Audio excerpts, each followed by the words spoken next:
Good luck, mommies, daddy. Good luck sa The Brainy Brigade. Thank you, parents. For now, ang mga kids yung muna maglalaro. At alam ko, kayo ay nandyan para i-cheer sila. Kaya palakpakan po natin ang ating mga magulang na nandito. Paalala lang po, walang coaching. At kita-kits na po tayo mamaya. Alamin na natin ang sabi ng survey. Jordan, Orion, let's play round 1.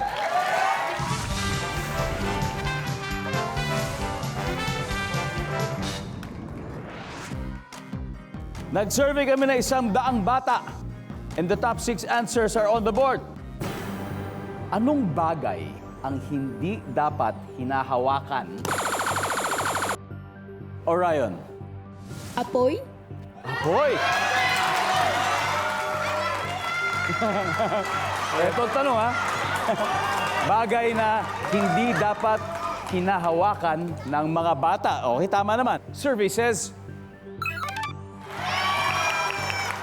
Okay, Jordan, pwede pa, ha? Anong bagay ang hindi dapat hinahawakan ng mga bata, Jordan? Mga kutsilyo. Mga kutsilyo o matatalim na bagay. Survey says, top answer. Jordan, pass or play? Siyempre po, play. Let's go, Jordan. Asher. Asher, here's your question.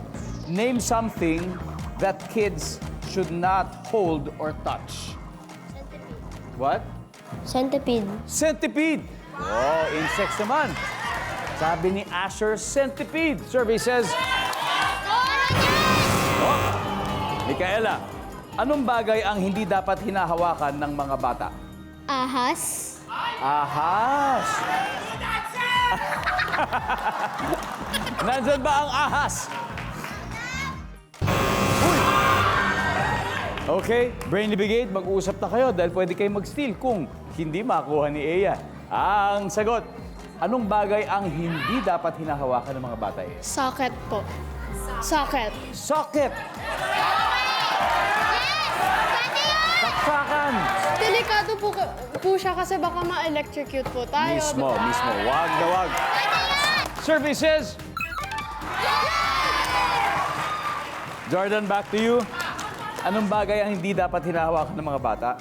Gunting. May gunting for kids, pero siyempre may matalas pa rin yan na bahagi. Kailangan talaga maingat. Nandyan ba ang scissors? Asher, name something that kids should not hold or touch. It's time to steal, Angelo. Name something. Ito suggestion to para kayo, Rayon. Bagay na hindi dapat hinahawakan ng mga bata. Ano kaya to? Bubog po. Bubog! Uziel, something that kids should not hold or touch. Kutsilyo. Kutsilyo? Meron, andyan na yung kutsilyo. Tama naman. Anything else na gusto mo i-suggest? Wala po. Okay lang. Okay lang yan. Zoe, Bubog. bubog din. Oh, Orion, ano kayang bagay ang hindi dapat hinahawakan ng bata? Paniniwala po sa kanila. Bubog po. Tingnan natin kung pasok ba yun. Nandyan ba? Ang bubog! Wala! Dahil dyan, nakakuha nila ang score. Pero tignan po natin, ano ba yung mga hindi nakakuha? Everybody, number 6, please. Yung mga bagay na may germs, di ba? Number 4. Round 1 goes to the Witty Warriors with 77 points. Huwag kayong mag-alala, Brainy Brigade. Dahil marami pang questions at pwede pa kayong humabol, okay?